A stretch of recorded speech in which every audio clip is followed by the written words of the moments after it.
Story time about how I tried to stick up for this kid on the bus, but it got me suspended. So a little background information, I was 12 and in 7th grade. So it was a Wednesday, and when school ended, I got on the afternoon bus. And there was this boy named Josh that I was friends with. So I went and I sat next to him on the bus. After like 5 minutes of us waiting for the bus driver to get back on the bus, this boy named Kai, that everybody loves for some reason, comes over and rips me out of the seat. After that, he sits down next to Josh and starts punching him and screaming at him. So I grab this kid by his book bag, rip him out of the seat, and I sit next to Josh. I put my headphones in, plug in my phone, and this kid grabs the phone, throws it at the front of the bus. And there weren't any adults on the bus at this time because our bus driver was using the bathroom. And I didn't go up and get my phone because I knew that if I moved, this kid was probably going to hurt Josh again. So then this kid starts trying to punch me. So I punch him in the stomach. An adult comes on the bus, finally, like for part 2.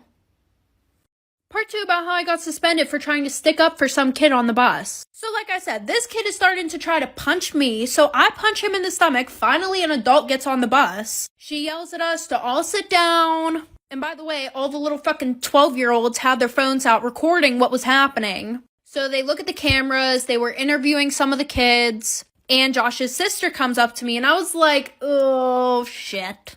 Hopefully she's not going to yell at me. I don't know why she would, but still. She was like, hey, I just wanted to say thank you for sticking up for my brother. So then after a little bit, I hear my name get called on the speaker. Kai, Josh, and I were all called down to the office. All of our parents were there. Kai got a 3-day suspension, and I got a 3-week suspension. Even though I literally had scratches all over my freaking arms, and Kai didn't even have a bruise on him. Well, my mom, being the boss-ass bitch that she is, she told the school that if they went through with my suspension, she would call the news and tell them that my school was letting kids get away with bullying.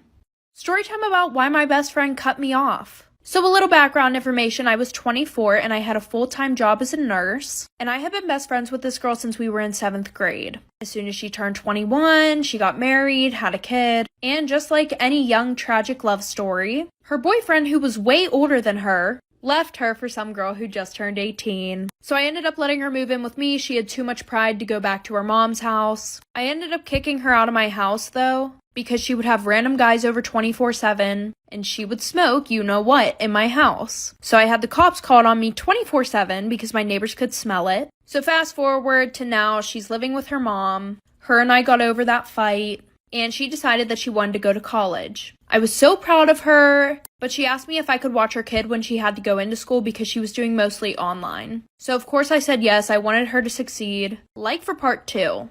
Part 2 about why my best friend cut me off. So like I said, she finally decided to go to college. Me being super happy for her, I would watch her kid whenever she would have to go into school. Well, the one night I'm making dinner and her kid's in the living room, I'm in the kitchen, and I go into the living room to tell him that dinner is ready. And I see my dog backed up into a corner and him with a fire poker literally poking my dog. I wouldn't even call it poking, he was pretty much trying to stab my dog.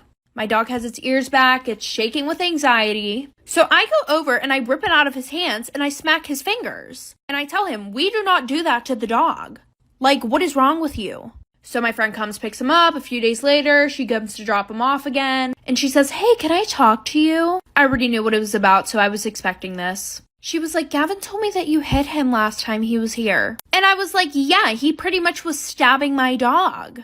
And then she's like, oh, well, you know, he doesn't mean any harm. He plays with the dogs like that at home. Like, okay, sis, this story time about how my mom planned to kill me. Yes, I said my mother. So a little background information, I was 16 years old and I was in 11th grade. Now, it's not like my mom hated me my whole life, because there was a time whenever she was super happy and she did really love me. Well, it all started whenever my dad had left her. She went into this deep depression. She quit her job. She wouldn't get out of bed in the morning. She stopped cooking, stopped cleaning, and she always blamed me because she thought it was my fault that our dad left, when in reality, my dad still texts me all the time asking how I'm doing. All of a sudden, a flip switch, my mom started cooking again, going to work. I never really ate her food because it low-key looked weird. But one day I came home from school and saw her putting rat poison in my food. And I wish I was kidding. But she's fucking crazy. So I said hi, but she didn't answer me. So I tapped her on the shoulder. She turned around and put a knife up to my neck. I ran out the door, called the police. They arrested her, and now I am happily living with my father and my non-crazy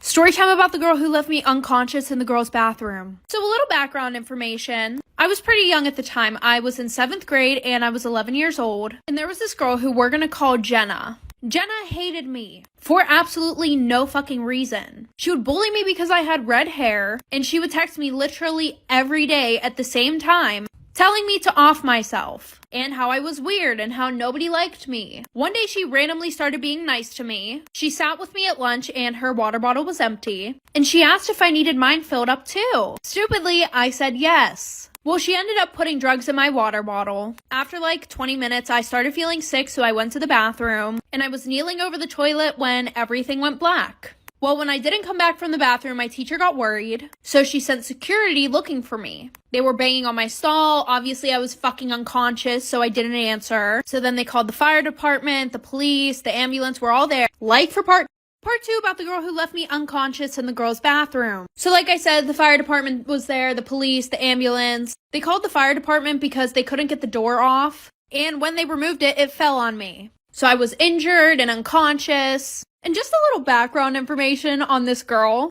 who mind you was literally 11 years old. She had a 3 criminal record and was recently in prison for 5 days. Or juvie, whatever the heck you want to call it.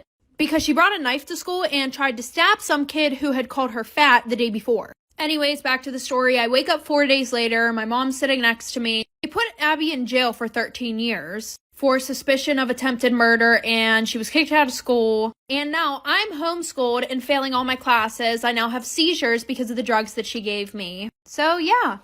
Story time about the 18-year-old girl who never knew that a year and a half later she would have over 8 million supporters. So a little background information, she was working at this pizza shop in her hometown, deciding whether she wanted to go to college or not. She graduated early, she was working 12-hour days, almost 5 days a week, and just really didn't know what she wanted to do with her life. Now, for some reason, she also noticed that she was fucking terrible at makeup. Like, could not do makeup to save her life. So what does she decide to do?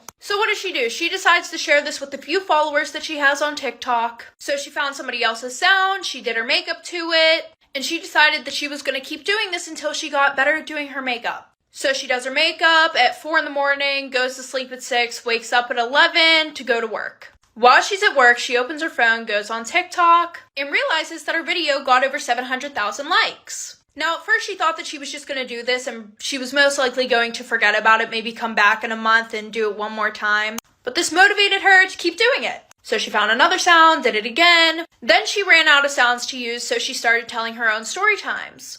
And her supporters loved this, okay? Like, they were all on board with it, you know? She was growing very freaking fast, like, really fast. Well then, as you can guess, she ran out of her own stories to tell, so she asked her supporters if they would like to send in their own story times.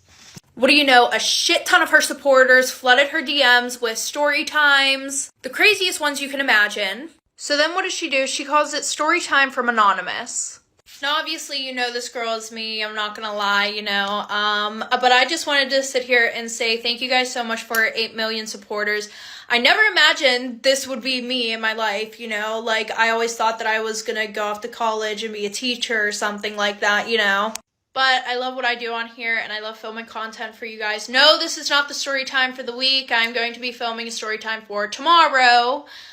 But yeah, I love you guys so much, and I feel like I never do anything whenever I hit a milestone because I'm more worried about the content that I need to pump out for you guys, like, you know, all the story times. Story time about my unhealthy obsession with my ex-boyfriend. So a little background information, I was 18 and in 12th grade, and him and I have been dating for about 4 years, and it was around Thanksgiving, so it was pretty much college decision time. I got accepted into UCLA, and I was really happy because it was super close to home, and my boyfriend, who we're gonna call Devin, got accepted there also. So I was super excited that we did not have to do the long distance thing, until a week later he calls me, and apparently he got some soccer scholarship, so now he's going to Berkeley. So I was like, okay, maybe we can make long distance work. Well, then he tells me that he doesn't want to make it work and he thinks that we should just break up. Well, a week after that, him and I were sleeping together again. So I thought that meant that we were back together. The one day I was leaving his house and I heard his mom talking about me. And she was like, oh, is she coming to the Christmas party? And I was super, super happy. Until Devin says, oh, we're not together anymore and I'm thinking of inviting a different girl. Well, a week later, the party rolls around and I decide that I'm going to show up anyways. Like for part 2.